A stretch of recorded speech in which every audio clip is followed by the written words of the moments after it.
My name is Kurt Dunstall, and this is my video on myofascial release. And so what we're going to be starting with is the erector spinae.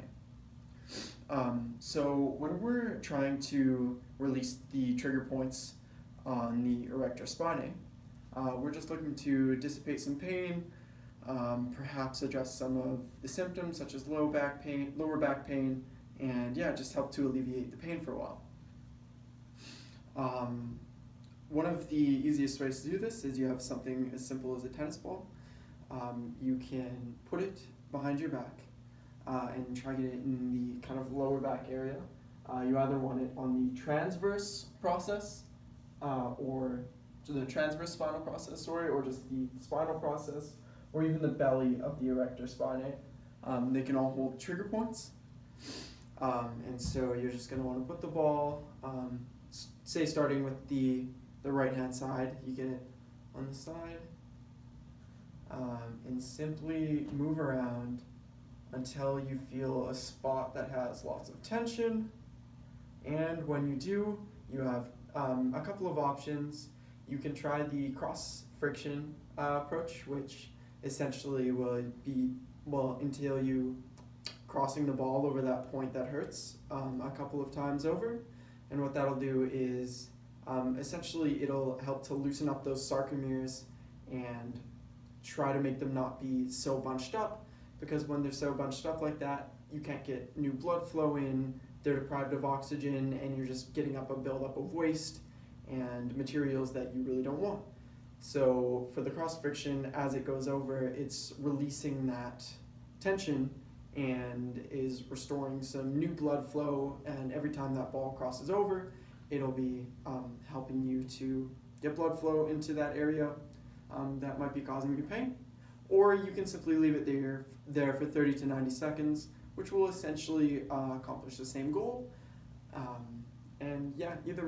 Whatever way is more comfortable, and whatever you feel that is best for you.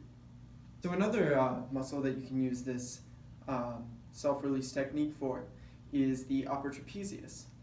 So when you're doing the upper trapezius, you kind of want to get in the just kind of the belly of the muscle. And so again, the upper trapezius is just kind of around this region. You don't want to go too low, or else you're going to be potentially getting the lower trapezius, which is stretched out by a tight upper trap, and that's not something that you want to have stretched then.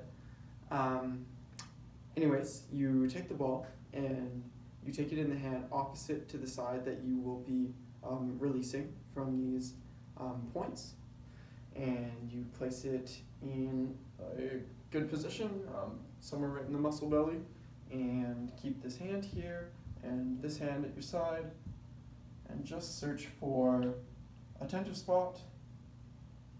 And once you find that point, again, you can use the friction method, or you can just hold for 30 to 90 seconds until the pain begins to lessen, or even better, go away entirely. So our last one that we're going to be attempting to do here is the infraspinatus muscle. So when we are going to do this one, we're going to again use the opposite arm to just try to place the tennis ball in the right place. And where we're trying to get this is actually kind of near the infraspinatus fossa. And it's just a little bit hard to reach here, but it's just a little bit kind of like over there. And so that's just where we're trying to kind of target and where these points generally are. So we're going to put it there and kind of just stand a little bit angled to the wall here and just kind of get it in the right place.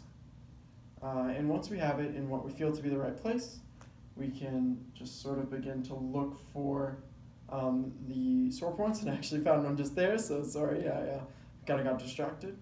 And again, just holding this for 30 to 90 seconds is probably the easiest, just because it's a little bit hard to do the friction technique here, just because it's not in a very large amount of area, and you're trying to keep it near that kind of fossa area, because that's where most of the trigger points are going to be.